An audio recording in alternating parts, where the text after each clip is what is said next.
Welcome into College Football Every Game on the Board podcast, week number 13, episode number 3. We are 191, 192, Illinois, Wisconsin, all the way through the end of the card. I am Drew Martin, the host, alongside Rob Vino at Rob Vino Sports on Twitter from wagertalk.com. Robbie, welcome on in, bud. How you feeling? We're good today, Drew. Another Thursday. Certainly not a lot left after this week. A lot of teams in contention for bowl bids this week. Trying to wrap those up so you probably start to get some interesting results around here. Another week of the playoff rankings are out, so certainly the teams that are in consideration for the CFP are involved in some pretty intense games this week too. So it's fun time of year, and hopefully we can cash some tickets here this week. Run as easily as that Washington State game last week. Man, we talked about that Louisiana Tech trip. That turned out to be rather easy. Yeah, that was a fun one, man. So hopefully back that up with another best bet winner as we got Illinois, Wisconsin down through the end of the card, 7:30 Eastern in Camp Randall. It's the Illini, -8, -8.5 point road favorites, 41 and a hook being the total. Jumping around in Wisconsin, you liking anything this Big Ten battle? Well, obviously, Illinois is the better team, Drew. I mean, the Luke Fickell re-signing for the future certainly brought out the best in Wisconsin a couple of weeks back, but then they went right back to their old ways last week. It's a team that can't really score whatsoever. Illinois is not the greatest defense, certainly not the best pass defense. They haven't been all season long since they lost both starting corners. Affected them immediately. Things have affected them ever since. The problem I have here, Drew, hard to play Illinois. Wisconsin is eliminated from bowl contention, and this is their final home game. And generally, this would be your Super Bowl if you're a team like Wisconsin. It's a springboard into next year. I don't think they're going to lay down in this game. Points could be worth taking, but I just don't have enough faith in their offense to do enough to cover a number. Maybe I should. It's the only way I would look in this game. If I had to bet it, I would bet the Wisconsin side based on motivational edge. I think Illinois is already in. They're 7-3. They're in a bowl. So weather's going to be good, Drew. There's nothing going on in Madison. In fact, I went through the weather report on all the games we're going to talk about here, and there's some venues where you would expect bad weather this time of year. We're not going to have any. Won't have any here. Probably, if I had to, I would look Wisconsin. If I was just going to throw a couple of bucks around thinking they'll play hard final home game, maybe we can go against them next week when their season finale is on the road. All right, Robbie, good start here as we'll move down the list. North Texas and Rice, Lone Star State battle, 7:30 Eastern in Houston, Texas. It is North Texas, -18 point road favorites, 55 being the total. The Mean Green, they've been great against the spread. They're covering numbers. You like them on the road against the Rice Owls. Those owls sound a little different than the Florida Atlantic ones. I'll say this. It's the third time this season that North Texas has had the opportunity to play an option offense. Played Army, played Navy, weren't real successful defensively against either, but I won both games. North Texas offense is just outstanding, Drew. And if they get ahead here, difficult for Rice to come back. Motivationally, big game for both. Rice, obviously, you want to go 6-5. You want to get your sixth win and get to the get a bowl invitation. They have 2 shots left at it. This would be their home shot against North Texas. But for North Texas, they hold the tiebreaker against Navy and could end up in the AAC championship game against Tulane. They didn't play Tulane this year, and so there's no head-to-head there, but I believe it would go to the highest-ranked team, and I think Tulane is the highest-ranked team. They're the highest-ranked group of 5 team, I believe, because they're in the playoff as we speak if it ended today. So for North Texas, a lot of incentive to get to that AAC title game here. Question is, can you cover 18.5 against an option team? I look at it 2 different ways. Rice might be able to slow the clock, but it's North Texas's 3rd time playing this, and Rice is just not as efficient as Army and Navy are. So you might get some 3 and outs early where North Texas can build a lead, and from there, their lead can snowball. Because if you get Rice out of their game, they have nothing left. They're certainly not going to pass their way to a backdoor cover, I wouldn't think. 2 ways I'd look at it. And I'd probably look at it from a North Texas team total perspective first. I think their team total could get over the number here. And then secondary, I would probably look to North Texas cover, but that would be the least favorite of those two plays. All right, Robbie. We got next up Kansas and Iowa State, Big 12 conference battle, 12 noon Eastern, kicking us off on Saturday. We are seeing the Cyclones minus 4-point home favorites, 55.5 being the total. Big 12 conference battle here. Kansas and Iowa State from Ames, Iowa up next. Now, I don't know, maybe more than semi impressed with the Jayhawks play down the stretch here, Drew. I know they lost at Arizona, but they were in control of that game for quite a while. KU the week before beat Oklahoma State pretty solidly, 38-21. Everybody's beating them pretty solidly. The week before, they had their chances against Kansas State. Couple of bad offensive turnovers and whatnot, turned that into a 42-17 rout. But the last 2 weeks, I've liked what I've seen out of Kansas. Haven't liked about anything that I've seen out of Iowa State this year. Expected to do so much more, especially off of that win in Ireland to start the year against K-State. They go 5-0, and then they've kind of fallen off a cliff here, 2-3 last 5 games. And for the quarterback difference here, Drew, Jalen Daniels, who had a lot of trouble protecting the football last year, has a 21-3 touchdown to interception ratio this year, outstanding, where Rocco Becht has 1 touchdown and 7 picks in like his last 4 games. So quarterback play to Kansas, I think recent play to Kansas. Iowa State finally got their bowl bid a couple of weeks ago, or at least got to 6 wins, what's required. They're now at 7. Kansas still needs one. I think they're good enough, Drew. I think they're playing good enough. I kind of like the underdog maybe to pull the surprise upset. I know in recent history, Ames is a difficult place to go. The weather's pretty decent here for this day. Like I mentioned earlier, most decent weather on all these games we'll talk about. And I just think Kansas is the hotter team right now, so I would play that side. I like where your head's at. I had Kansas circled as well. But like you said, going on the road, a competitive price tag, a good one there in the Big 12 conference. We got South Florida and UAB up next, 3 o'clock Eastern, Birmingham, Alabama. South Florida, man, they were at the top of the G5 race there, Robbie, and now they're having to lay more than 3 touchdowns. Minus 21 and a hook is the road favorite, and a 68.5 being the total here. So a high total. Yeah, just a tough loss for them last week. Lose to Navy 41-38. But I'd expect a huge bounce back out of them here, Drew. There's no way I could look at UAB in this game in this price range. USF is liable to be ahead 21-0 first quarter. They've been known for fast starts this year. Their defense is good at taking the football away. They're not necessarily a good defense, but they're good at taking the ball away and converting that into points. And if they get ahead of UAB, we know what UAB's season has been like. So I wouldn't have any problem laying this amount. And I'm not big on laying huge price tags in college football, but I wouldn't be adverse to laying it here. Also wouldn't be surprised if this game gets over the total. There's multiple ways probably to play this. I think South Florida, Alex Golesh, whose name is being mentioned in a lot of jobs right now, I think his team comes out motivated from the get-go and probably destroys UAB. I don't see much of a contest there. You think UAB is able to score? Any quick opinion on the total? I think the total, if I was going to play a USF game, I would play it over. I think UAB could get theirs later, second half in a game. USF does have a tendency to give them up, Drew. You just look at the points allowed. It's 23 or more in 5 of their last 6 of their last 7. So they rack them up. They give them up too. I would say over. All right, we got 5 o'clock Eastern in San Marcos, Texas. It's UL Monroe and Texas State. The Bobcats minus 18 and a hook at home, 58 the total in San Marcos. 18.5.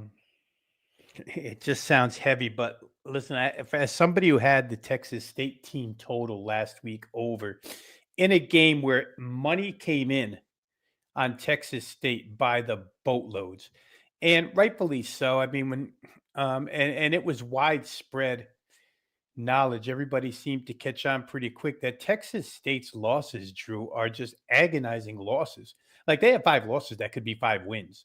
They're far better than what their record was last week. I think they entered 3-6. Now they're 4-6, still looking to get that bowl bid.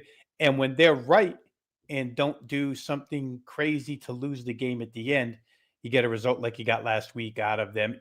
The question is that going to be the norm from here on out? It could be. Or is it, a team that was playing for their lives, had a really good game. Quarterback on the other side gets hurt in that game.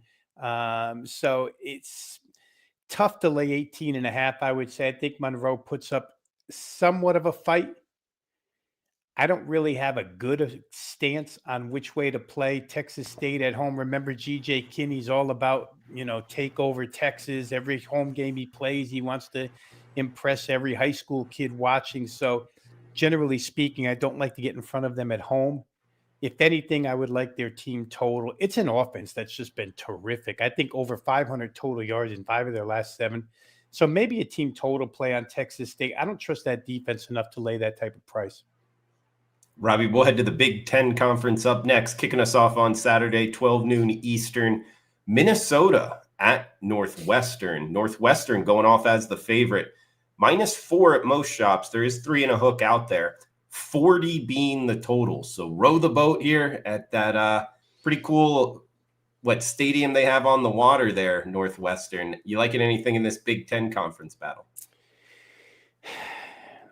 There's such mirror images. It's hard for me. I'd like to say Northwestern because I really like Preston Stone. But that being said, I just feel like Minnesota's better at most everything that Northwestern is good at. Northwestern is good at certain things, run the ball, defense, shorten the game. Minnesota's just better at all of those than Northwestern is. So I think I would probably lean that direction.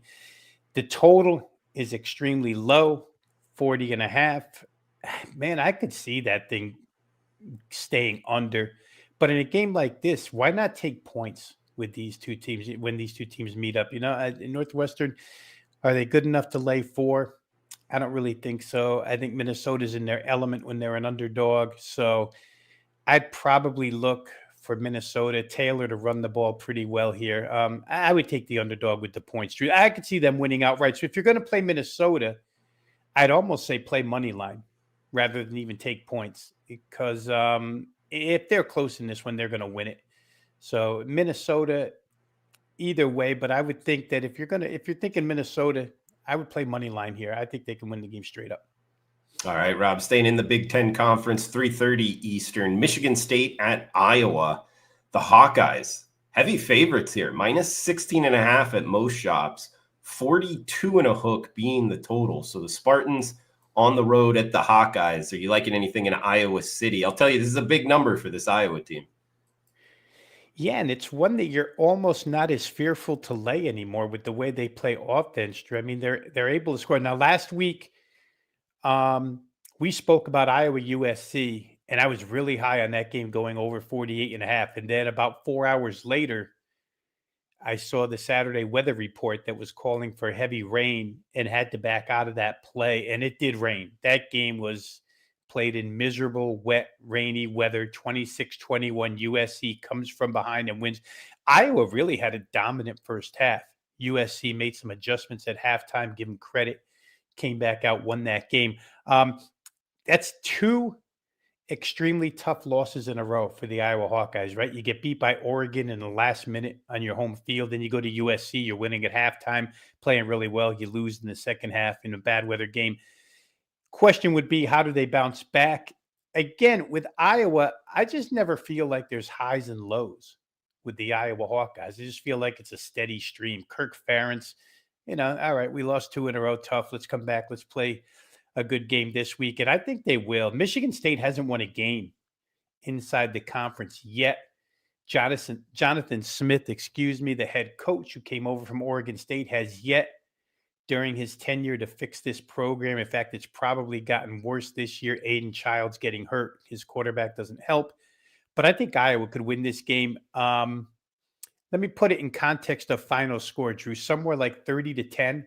which isn't really a dominant offensive performance, but the way that defense plays, you saw it last week against USC. You saw it the week before against Oregon. I think Iowa can cover the number. Robbie will stay at 3:30 Eastern. Head to the Alamo Dome in San Antonio. It is East Carolina at UTSA. Competitive price point here, Robbie, with ECU -2.5 across the board as the road favorite, 61.5 being the total. So East Carolina at UTSA, the Roadrunners in the Alamo Bowl. I'm going to just mechanically play this game over the total, Drew, because of the venue and the home team. UTSA at home this year, the difference between what they score at home and what they score on the road is crazy. I don't know if it's coincidental or if it's real, but it keeps happening. So I'm going to play it that way. At home against Tulane, UTSA scores 48 points, win 48, 26, 74 total. At home against Rice, scores 61, 13, 74 points, win the game. Against Incarnate Word, of course, FCS team score 48. Against Texas State, scored 36. Game ends up landing on 79. They don't come near those point totals on the road. It's crazy. They don't even get to 30. But at home, it's more like pushing 40 every time. It can be a little difficult. East Carolina's picked it up on a defensive end last 5-6 weeks. You could argue they've been the best team in the AAC. I could argue that they're better at this point than Tulane, North Texas, any of them, the way they're playing. They had a rough start to the year. They couldn't score points. That's all changed. I could see this thing getting over pretty easily, Drew. It's going to make my card. Like I say, UTSA, for whatever reason, Jeff Traylor's team at home, putting up boatloads of points. And the other side will answer back. They're on a really good roll, East Carolina. If I had to play side, it'll be difficult. I won't do it, but I could see East Carolina going down there and winning that game. They've been that good. Robbie, I mean, I'm just thinking that those are some great stats in terms of their home road dichotomy. And yeah, it is the Alamo Dome, like a controlled climate. I almost would like to go through their road games. Like, where were those? Why is that dichotomy happening? Yes, so you're at Charlotte last week and you win 28-7, but that's a southern city. I don't believe there was bad weather there. At USF, they only scored 23. They did give up 55. They got destroyed in that game a couple of weeks back. At North Texas, they only scored 17. Again, a Texas city, just like what they play in. And I think Denton, I believe, is turf as well. Lose 55-17.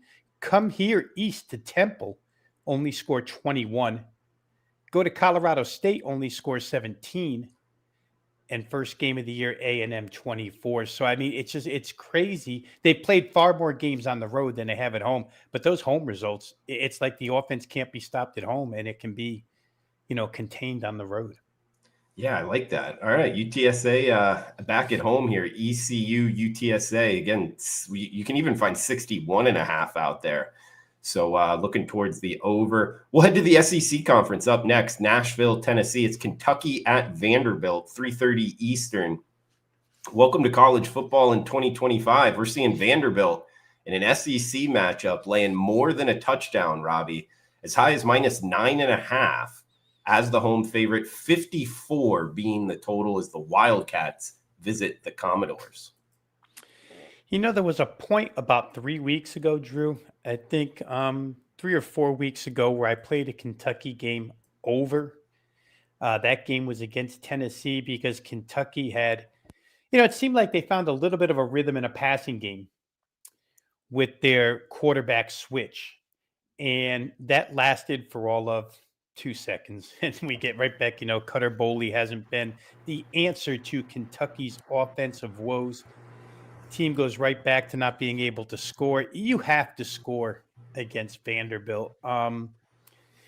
They come off a big win against Tennessee Tech. They were good against Florida a couple of weeks back. I don't see that happening against Vanderbilt, quite honestly. I think that, again, you have to be able to consistently score in order to beat Vanderbilt. And I don't see that out of Kentucky right now, as much as I wanted to get to them because of the passing game, but I don't know that it works here. Vandy at home, Vandy with so much online. Vandy's right around the corner from being one of these college football playoff teams. I mean, a couple of things go their way and they do what they're supposed to do, and they're in. So certainly a ton of motivation there. The Kentucky Wildcats, I'm just checking here, Drew, real fast to see what their bowl eligibility status is, if they are closing in on it or if they are in on it. They are right now 5-5. So it's a desperation game for them, and probably one where they say, hey, we got as good a chance here as we do at Louisville. Maybe that's not true. Maybe they have a better chance at Louisville because they've been real good against Louisville 2 of the last 3 years. I think Vandy's the right side here. I just think too much motivation, too much offense, too much going their way at this point for Kentucky's offense on the road to overcome. Like it, Robbie. Shout out to the chat box, both on YouTube and Twitter. Welcome in, Gabriel. Not sure in what you would want to trade with, but Adam in the house as well. What is up, my guys? Let's cash some tickets. Let's win some money for sure. As we're talking with Robbie Vino at Rob Vino Sports. Every game on the board. We got best bet action, Texans money line in the Thursday NFL game. So, Nice. Yeah, maybe we can hit that as well. But we'll go down the list here. Baton Rouge, Louisiana. Next up, Robbie, it is Western Kentucky, the Hilltoppers. They've been a great bet this season. 8-2 against the spread, covering 6 of their last 7. They're going on the road, though, here. Death Valley, Louisiana, kind of a different animal, stepping up in class. LSU, go Tigers, -21 and a hook is the home favorite. 50.5 being the total. Can the Hilltoppers shock the world here, Robbie? Well, I mean, shock the world, I guess, win outright. Yeah. I'm not sure, but it's not impossible against LSU this year, right, Drew? We talked last week, about Western Kentucky maybe not being as talented personnel-wise as they've been in the past. They're not ringing up offensive numbers the way we're used to. But I just want to go to my notes here real fast and just point out how maybe fraudulent that LSU 23-22 win over Arkansas was last week. Arkansas had a fumble on the 24-yard line where they lost the ball, LSU's 29-yard line. Then interception at the LSU 9. They got stopped on downs at the LSU 1. They missed a field goal. I mean, that's, if everything goes right, that's 3 touchdowns and a field goal. That's 24 points potentially left on the field by Arkansas last week in a game that they only lost by 1. All that went wrong, and LSU could barely win. LSU, of course, no Garrett Nussmeier last week. I don't know how much of a difference that makes at this point in time, not having Garrett Nussmeier. He hasn't led the team to anything special at all this year. Michael Van Buren may play quarterback again.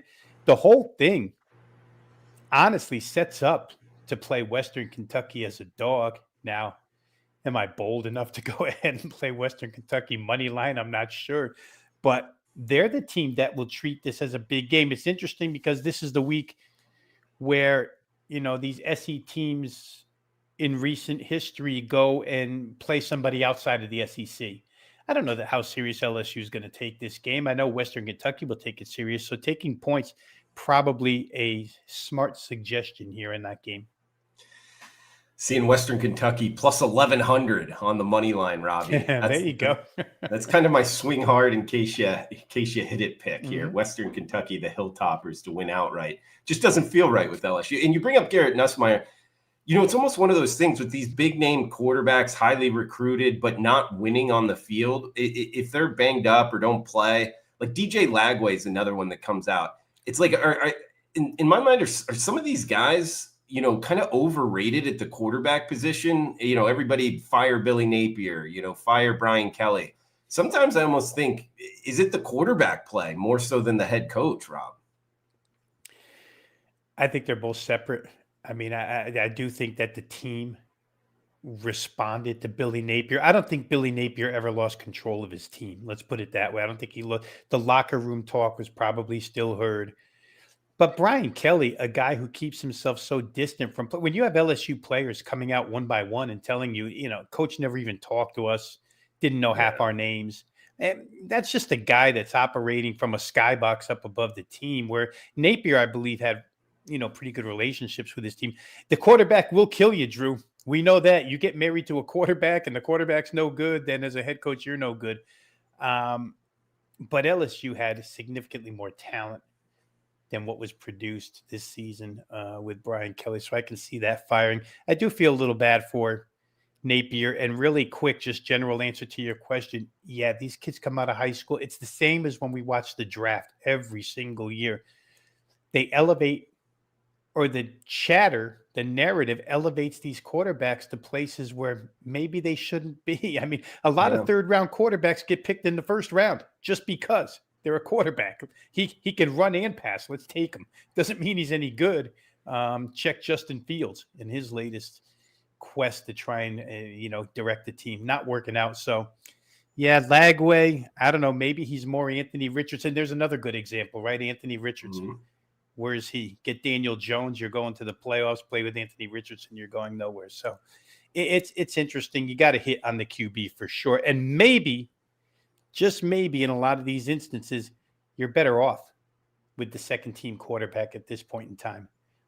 They're going to go in and play hard. And if you're not getting any results with the starter, the difference between Nussmeier and Van Buren, I'm not sure it's that significant, Drew. Yeah, me neither. And sometimes it almost makes it tricky, but it could be good for sports bettors when you get these new quarterbacks in that first game. Like, really watch them. Like, I'll throw out one from just midweek action. Miami of Ohio.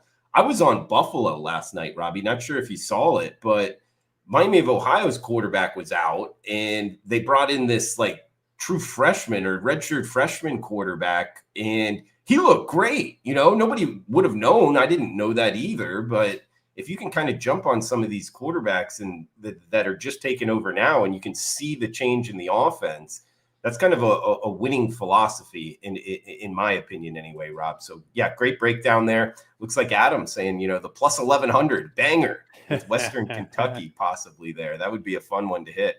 We get Georgia State and Troy up next. It is the Trojans minus 10 at home, 51 the total in Troy, Alabama. Yeah, Georgia State is just a hideous football team this year. And last week, you know what? Last week, boy, they played Marshall close, close, close. But, it's funny looking at TJ Finley, quarterback in Georgia State, Drew, because TJ Finley quarterbacked Auburn. He quarterbacked LSU. I think he quarterbacked somewhere else too. TJ Finley's been in the business of college football quarterback for 7 years or so, I think. But it just doesn't result in anything. And it's the worst run defense out there. Marshall didn't really take advantage until the second half. And they pulled away and got that cover. But it's bad for Georgia State when you can't defend the run and you don't have consistent quarterback play. Where are you going? You're going right where they are. I think they're 1-9, 1-10. Not a good spread covering team. So it's a one-way ticket here. It's Troy or nothing. Troy should be able to run the football, score points. And Georgia State just, I watched that whole game last week simply because I had a play on the total. And it did miss. It didn't get up and over. And a lot of the reason was TJ Finley decision-making, just good enough to move from the 20 to the 20. But boy, oh boy, when push came to shove, just not good enough to do anything with it. So I would look Troy here, no doubt. Yeah, that's another quarterback, TJ Finley, kind of highly recruited. I believe a 4-star recruit to LSU, goes to Auburn. I think he went to Texas State, maybe a school like that. Yes. Yeah, he's another guy that really hasn't elevated throughout his college career. But all right, we'll move down the list. South Alabama hosting Southern Miss. So a short trip here for Southern Miss. They're going to lay 1.5 on the road. 53.5 being the total. Southern Miss at USA from Mobile, Alabama here, Rob. Yeah, I like the Southern Miss team, Drew. What Charles Huff has done, we talked about it a lot earlier, how he left Marshall, took half of Marshall with him to Southern Miss. I think they were plus 16 in net takeaways heading into last week. Just a ball hawking defense. They'll punch it out and recover fumbles. They'll pick off passes. It's a super secondary that they have at Southern Miss. I think all of that is problematic for South Alabama, and they can move the football pretty well. You got to have a little bit of bounce back here. I'm checking my South Alabama numbers. So they're basically eliminated from bowl contention. So South Alabama, maybe you get a little bit of a rise out of them, but I don't think they're good enough personnel-wise, Drew. The inconsistency on their offensive side all season long has been easily recognized. And the Southern Miss side has, Braylon Braxton, the quarterback for Southern Miss. That's an important factor in this one because he was a little bit banged up last week. And without him, they're not necessarily the same. So hopefully his health is back to anywhere 80-90% here, which I think it's supposed to be. And that makes a difference for them. Braylon Braxton, remember, is a kid who started at Tulsa, played pretty well there. Now at Southern Miss, has taken the reins and directed this team to where they're at. I think they're the right side here, Drew. I just like their defensive ability to score some points.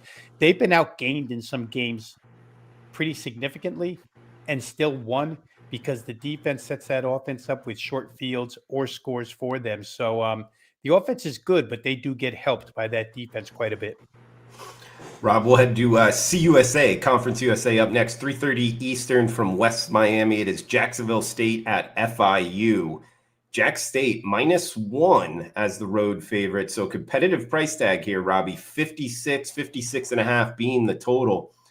This is an interesting handicap. FIU, another team, quarterback change or injury, whatever you want to call it. Jenkins goes out, and then FIU with their backup quarterback knocks off Liberty last week. Is that kind of that same profile I was talking about a few games ago?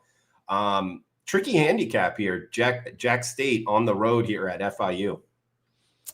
Yeah, Joe Pasansky, 24 of 34, 206 yards.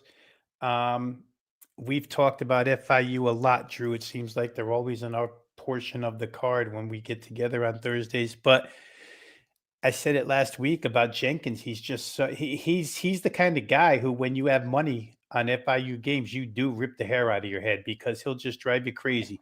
Phenomenal play, one play, you see the talent. Next play, it's like, oh my God, what is he even thinking about?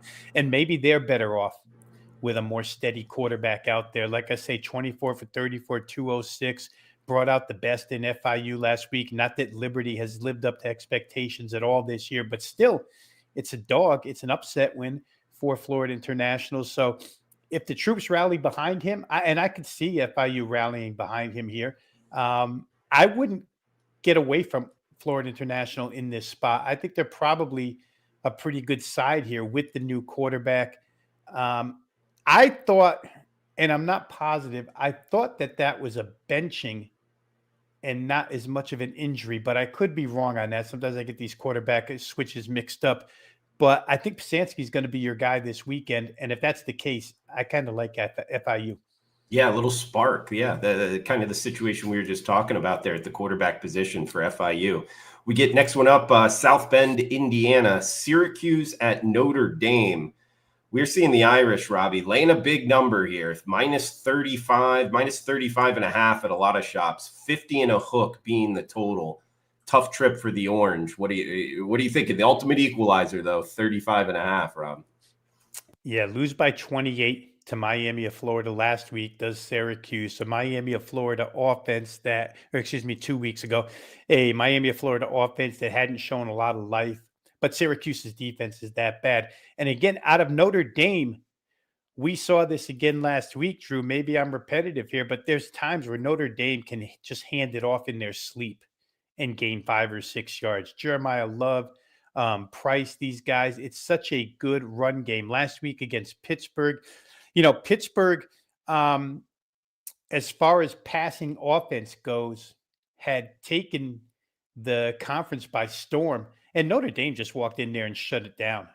Their last 3 wins are 25-10, 49-10, 37-15, all against overmatched opponents. Prior to that, 36-7 against NC State and a win against USC. Notre Dame's playing for style points right now. They're still not guaranteed a spot. In fact, I think I was reading somewhere that the huge debate now, or something that could blow up in the committee's face, is this deal, either Notre Dame or Miami of Florida. I like to let these things play out before I try and, project what might happen. But Notre Dame has to win, and they have to win by margin because their schedule just doesn't provide anybody of substance, right? They're not going to look at Notre Dame's schedule and say, oh my God, you beat Boston College, you beat Navy, you beat NC State. It's not going to happen. So they got to win big. They're showing it right now. Their defense has turned it on. I don't think Syracuse has a prayer, honestly, to cover the spread here. as long as that Notre Dame shows up with that focus. Well, Robbie, I feel like as the host, I got to ask you though, if it does play out, they both went out, and it's for the last spot, Yeah. Notre Dame, Miami. Well, I mean, who do you think gets the call, and do you think it's the right call? Would you make the different choice? Well, I think the idea is that Miami beat Notre Dame head to head. So how could you say Notre Dame, right? They played that game. It was 27-24. I know Miami had home field, and the argument, and I often use this argument, so I won't leave myself out of this, but if the game were played in South Bend, it's only 27-24 in Miami. Why don't you give them another chance to play in South Bend? Would Notre Dame beat them? I'm not sure.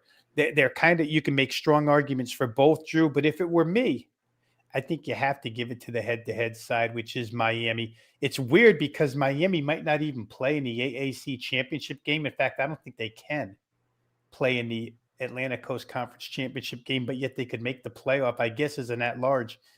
Kind of crazy to see the ACC get 2 teams in. Yeah, that was a while. Also, it was week 1, so you got to remember that. Does that discount it at all? That was actually a game I was at personally. It was a close game, back and forth. I thought either team could have won. It was kind of a coin flip game. Great atmosphere, a lot of Notre Dame fans. But yeah, that'd be an interesting situation for everybody. I don't know. I'll tell you. Yeah. While I think of it, I'll tell you real quick what it probably comes down to is Miami went to SMU and lost. Should SMU make the ACC title game and SMU win the ACC championship, then Miami could say, well, we beat Notre Dame and we lost to the ACC champ. And that probably seals the deal for them. Notre Dame, again, at that disadvantage of not playing in a conference and then not going out and playing a really tough schedule after their first 2 games, I guess it's not their fault that Boise's not as good as Boise used to be. And USC can really be regarded as a good win at this point in time. Be interesting, Drew. I'm glad I'm not on that committee because people are going to be angry with you no matter what you choose. Yeah, that's true. It's kind of a tough job, and want to give the people what they're asking for here, Rob. I know we got 2 games left, but we do have Ed in the house saying he needs to know Robbie Vino's view on the San Diego State game, and of course, we hit every game on the board on this podcast, so you can listen to that with the Mid-Major Matt episode. I just posted it a couple minutes ago, wherever you're downloading your podcast at, every game on the board. But it is San Jose State, San Diego State. San Diego State minus 11 and a hook, 51 the total. Rob, I know this isn't part of your list, so if you don't have anything, that's totally fine. But I'll say this, Ed, that San Jose State loss last week to Nevada, giving up 55 points, that's a team I'm not interested in betting on. So it'd be the Aztecs or pass for me. Robbie, not sure if you have anything quickly on Ed's question. I'm not sure what to make of that game, Drew. I mean, in fact, the way we talked about it last week, I do remember the first score I saw on that was like 24-3 or 24-6 Nevada. Yeah. And I thought of you right away, and I'm thinking, what in the world is going on here? This total has been bumped up to 50.5. I'm not going to take a lot out of what San Diego State did to Boise with a backup quarterback last week, right? The backup quarterback turned out to be not real good. Boise is not better off for not having their starter in the game. But San Jose State gives up points way too easy, and Walker Egan and company can throw the football. I don't know what happened last week, honestly. It's one of those that I'm almost treating like a mirage. So I see the number. I was just looking here quick to see where the total sits at 50.5. To Ed's question, I would look at that game to go over 50.5. San Jose State probably bounces back with a far better offensive effort. They're way better in the passing game than what they showed last week, and they will give up yardage. They will give up points. Good point there, Robbie. Is 2 games left. New Mexico at Air Force up next. This is a 7:00 Eastern kick. Minus 3.5. That's the Lobos as the road favorite. 55 being the total. So a competitive point spread here, but on the road at Air Force, kind of a difficult place to play. You liking anything in this Mountain West Conference matchup, Rob? Just a terrible injury for Air Force last week when their starting quarterback, Liam Sarka, went out against UConn. And Air Force, they have nobody to blame but themselves for what happened last week. I think in the first half, they had, I'd have to go back and check my numbers exactly, but I think it was somewhere around 240 yards of offense, maybe more. And they just didn't have anything but a 7-point number on the board. They got stoned at the goal line. They stopped themselves on drives. Then Zarka got hurt, and I had to turn to the backup Kemper Hodges, and it wasn't the same because he can't throw the ball the way Zarka can. And still, despite all of that, they outgained UConn. Actually, Air Force has played better defense. I got caught up. I cashed an awful lot of tickets early this year on Air Force over. So I just continued to mechanically play it. Air Force games over. And the last two or three haven't gotten there. And Air Force has gotten a little bit better defensively. Their quarterback play, they're going to suffer at the quarterback position, I think, without Zarka here. And by suffer, I don't mean they're going to get shut out, but they're not going to be anywhere near as effective because they just can't throw it. Some of the throws he made in that game were wide open and he missed them, Hodges. At the end, he tried to rally him, couldn't quite get there. Maybe it was jitters. Maybe it's because they're on the road. But New Mexico is a better team at this point in time. So I would definitely look New Mexico in that game. We talked enough about Jason Eck, the Idaho head coach who came to take over that team, and his quarterback, Jack Lane. That's the better side in this one. And the weather's good in Colorado Springs. So for me, it's New Mexico. All right, looking towards the Lobos. We got one game left, and with Hawaii playing on the 9th Island Friday night, this will be the quote-unquote degenerate special. Last game on the card, Robbie, 221, 222, 10:30 Eastern kick. In the Valley, it is Utah State at Fresno State. Competitive price point here, Rob. -2 and a hook or -3, kind of a split line. 51 being the total. So the get back special, degenerate special. You liking anything in Fresno, California, Rob? Well, I'll tell you what you don't like if you had Utah State last week. It's that field goal kicker. Oh, my God. Missed 3 field goals, missed 2 in overtime. They probably could have beaten UNLV last week, but they lose 29-26. Tough game. And out of the category of what the heck happened in the Nevada-San Jose State game, what the heck happened and got into Fresno State last week, 24-7 over Wyoming. Not that Wyoming is top tier in that league, but Fresno had showed us absolutely nothing for 5-6 weeks. And all of a sudden they played a terrific game last week. I don't know that holds up, Drew. Utah State, to me, Bryson Barnes, I had the math done and now I don't have it in front of me, which makes me mad. My desk is just full of notes everywhere, but I believe Bryson Barnes accounted for almost 80% of the total yardage gained by Utah State last week. And it was a hefty number for Utah State. But his passing and his running, that combo probably gets the best of Fresno State here. I don't want to abandon Utah State because of what happened last week, but I'll tell you what, I'm not sure they won't go for 2 or go for it on 4th down rather than send that field goal kicker out there again, because it was the crazy thing, Drew, now that I think about it, I think coming into that game, he was 10 for 10. I could be wrong. And I think it was 10 for 10 on field goals and then couldn't make a field goal.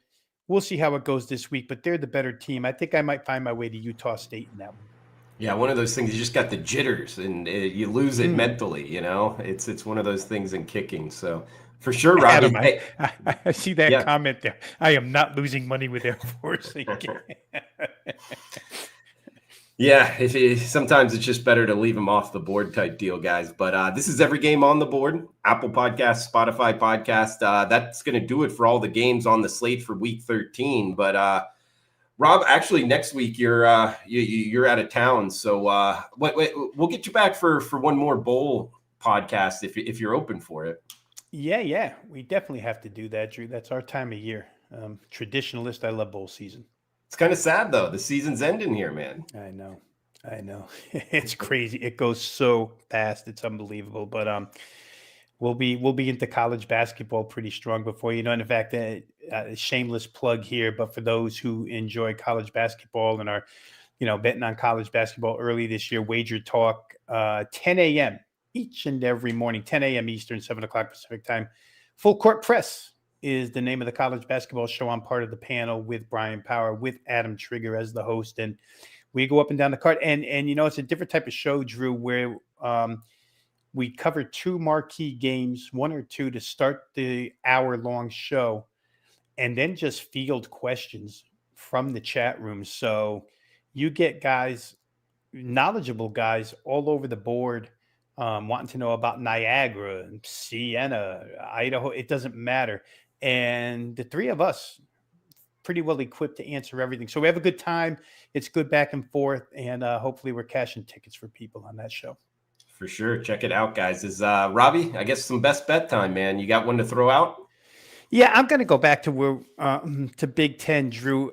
And I said I would almost do this money line, but I'm going to take the points for purposes of the show. Minnesota +4 against Northwestern. I believe there's enough fours out there to be able to get granted a 4 on the show. I just, two teams that are very, very similar. I don't see more than a field goal separating these two. No how, no way. Minnesota's good at what Northwestern does, maybe even a little bit better. So give me PJ Fleck. I'll try and row the boat Saturday. He's kind of boring to watch and maddening offense at sometimes, but I think they're the right side here. Best bet Minnesota +4. Yeah, enough +4s out there, guys. So we're going with Gophers +4. Rob Vino's best bet. Robbie, anything else you want to throw out here before we shut this down? Let's think here, Drew. I don't know of anything. Gophers to win the gold. Gotta love it. Yeah, again, Drew, we're appreciative of the audience here. Those that follow, like Adam, who come in and watch us each and every Thursday, do this broadcast. I know you got 2 pieces before me with mid-major Matt and Jeff Nadeau. So great show. I love doing it every Thursday. Glad the audience enjoys it as well. If you're an old bettor that's been with us forever, we appreciate you. If you're new this season, joined us. Hopefully we've helped you. Going to try and help you again throughout the remainder of the college football season. But let's get some winners this week. And hopefully this Minnesota becomes as easy as Washington State was last week. Everybody, happy Thanksgiving, because I won't be around next week to wish everybody happy Thanksgiving. I'll be, doing the family thing. For sure. I'm sure the TVs will be on sweating out tickets. But yeah, happy Thanksgiving to you and your family, Rob. Same to you, Drew. Absolutely. All right, man. That's going to do it for the Week 13 card, guys. Every game on the board. We'll be back next week, rivalry weekend, with all the Thanksgiving games. So come back and join us every game on the board. For Rob Vino, I am Drew Martin. Enjoy the weekend. Cash those tickets. Thanks for tuning in.